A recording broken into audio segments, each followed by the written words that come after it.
A mos është ky popull vetë që e kërkon këtë lloj mënyrë qeverisje sepse nuk reagon dhe nuk kemi as shoqëri civile që të reagojë përkundrazi shoqërisë civile dhe ato fondacionet, edhe ato janë fole korrupsioni, se i dim, tash ti i di më mirë se merresh me këtë punë, po edhe ne njohim njerëz kaq që Shqipëria ti ke gjithë të njerëz që kanë marrë fonde, joja për të drejtat e njerëzit, për shoqërinë civile, e tjera, shoqata të ndryshme, dhe çfarë kanë bërë?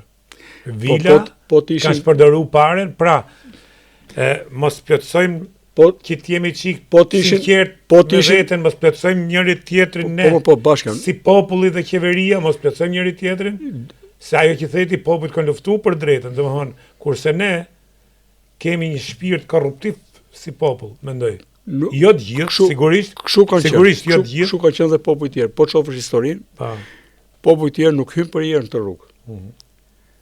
Pra, që me hopsin e tjerë, kanë hyrë fillimisht në rrugën e ilumizimit, pra hapjes mendjes. Mbas kësaj rruge të ndriçimit mendjes, që ka zgjatur 250-300 vjet, kanë hyrë në proceset konkrete të shtetformimit, që vim ke John Locke edhe Rousseau. Dhe kemi 3 revolucionet e mëdha në botë, prandaj themi jemi familje euroatlantike, nis me revolucionin amerikan, vazhdo me të francez dhe përfundon me revolucionin anglez. Europa në këto 3 këmbë është ngritur, Europa sotme. Edhe te Rousseau jemi, ajo kushtetut. Lafayette, Rousseau, John Locke e tjerë. Kështu që unë nuk mendoj që ne e kemi bërë detyrën për ndriçimin e njerëzve. Dhe për të punë, popujt që ecën përpara janë popujt arsimor. Po të shohësh, këta kanë vendosur një anarshi, tamam me shprehje që ka pasur Lenini, ç'organizimi organizuar. Këta kanë vendosur një anarshi që në arsim.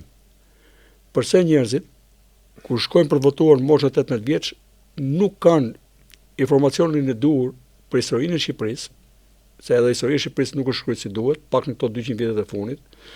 Unë e shoh me rëndësi për ta shkruar që nga momenti që ka filluar Açetanes serbe dhe Megalidea greke, pra 1840-41, kanë filluar në një vit, që në atë moment historia e Shqipërisë duhet parë me shumë vëmendje.